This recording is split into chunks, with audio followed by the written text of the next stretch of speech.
ایک دفعہ کا ذکر ہے کہ جنگل میں ایک بہت طاقتور شیر رہا کرتا تھا۔ وہ روز شکار کے لیے نکلتا اور ایک نہ ایک جانور کو شکار کر کے کھا جاتا۔ اس طرح جنگل میں جانوروں کی تعداد بہت کم ہوتی جا رہی تھی۔ ایک دن وہ جب شکار کی غرض سے نکلا تو اسے جنگل میں کوئی جانور نظر نہیں آ رہا تھا۔ شیر بہت پریشان ہو گیا کیونکہ اسے بھوک نے بہت ستایا ہوا تھا۔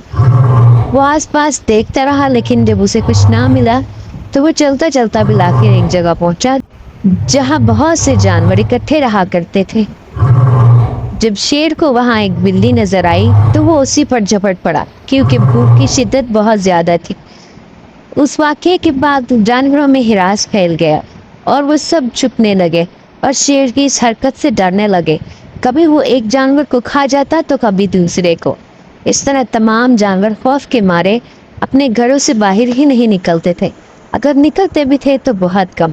اس وجہ سے تمام جانور ایک جگہ مشورے کے لیے اکٹھے ہوئے اور سب نے اس معاملے کے بارے میں اپنی اپنی رائے پیش کی۔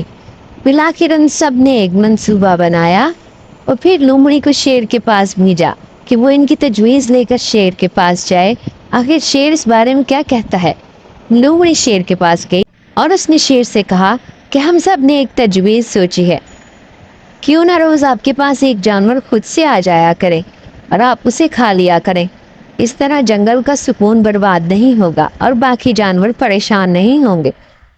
شیر کو اس کی یہ تجویز پسند آئی اور اس طرح اس دن کے بعد ہر روز ایک جانور خود ہی شیر کے پاس آ جایا کرتا۔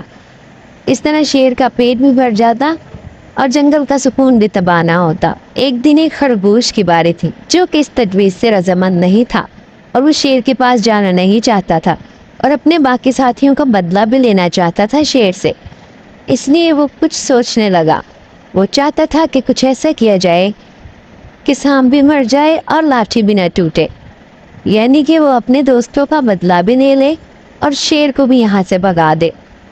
پھر اس نے کافی سوچنے کے بعد ایک پلان بنایا اور شیر کے پاس چلا گیا۔ شیر خرگوش کو آتے دیکھ کر بولا کہ تم آخر اتنی دیر سے کیوں آئے ہو؟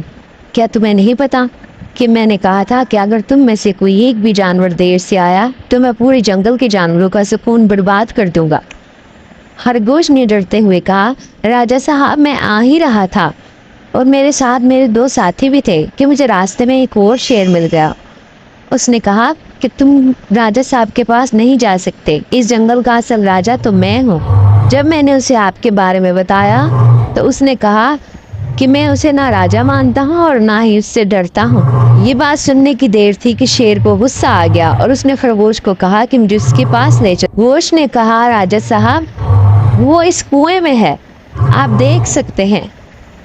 شیر نے خرگوش کی بات سنتے ہی کنویں میں جھانک کر دیکھا اور گرانا شروع کر دیا۔ اسے وہاں اپنا ایک عکس نظر آ رہا تھا، لیکن اسے لگا کہ یہ دوسرا شیر ہے جو اس کو دیکھ کر گرا رہا ہے۔